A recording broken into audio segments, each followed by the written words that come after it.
একে তো স্কুলের শিক্ষক সংকট, তার উপর একাংশ শিক্ষক শিক্ষিকাদের অনিয়ম অনুবর্তিতা। রসাতলে যেতে বসেছে সাতনালা দ্বাদশের প্রাথমিক বিভাগ। প্রতিবাদে দশদা কাঞ্চনপুর সড়ক অবরোধ ছাত্রছাত্রী সহ অভিভাবকদের। শিক্ষক সংকটে ভুগছে রাজ্যের একাংশ স্কুল, তার উপর মরার উপর খারাপ খা। একাংশ স্কুলের শিক্ষক শিক্ষিকারা সময় মতো স্কুলে আসছেন না, আবার অনেক শিক্ষক শিক্ষিকাদের বিরুদ্ধে প্রায়শই স্কুল কামাই করেন বলে অভিযোগ। বিশেষ করে রাজ্যের প্রত্যন্ত এলাকায় একাংশ বিদ্যালয়ে এই ধরনের ঘটনা নতুন কিছু নয় বলে সচেতন মহলের ধারণা।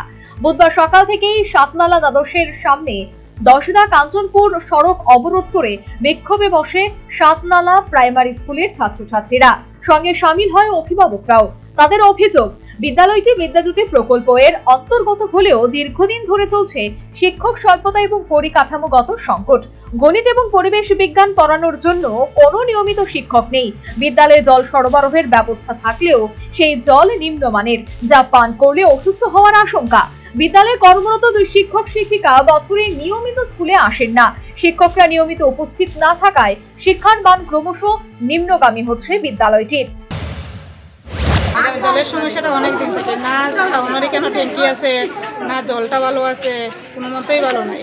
এটা অনেক নোংরা পরিবেশ, নোংরা জল দিয়ে রান্নাও করা হয়, ফ্লাফান্ডে খাওয়ানো হয়। কত গার্জিয়ান বাড়ি থেকে জল আনবো, স্টুডেন্ট বাড়ি থেকে জল আনবো।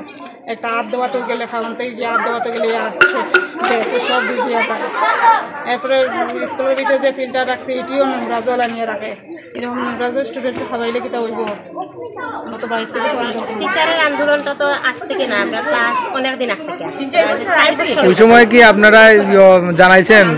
আইএস অফিসেও গেছি, এসডিএম অফিসেও গেছি, তারা সবে দেওয়ার পরে তারা কই দুজন দিচ্ছেন টিচার দেওয়ার পরে, এখন তারা দুজন দেওয়ার পরে তারা আইতাছে না। একদিন আইলে ধরো সপ্তাহে একদিন আয়, 2 দিন আয়, বা 15 দিনে একদিন আয়। আর আমাদের রোজ স্কুলে আই মানে।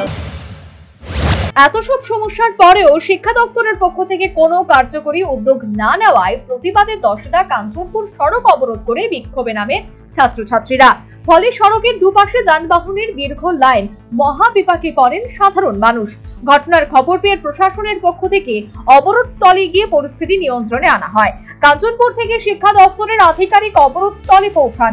ছাত্রছাত্রীদের লিখিতভাবে আশ্বাস দেওয়া হয় যে 1 সপ্তাহের মধ্যে শিক্ষক স্বল্পতার সমস্যা সমাধানে নতুন শিক্ষক নিয়োগ করা হবে। এই আশ্বাসের পর ছাত্রছাত্রীরা সড়ক অবরোধ প্রত্যাহার করে নেয়। Bureau report, news vanguard.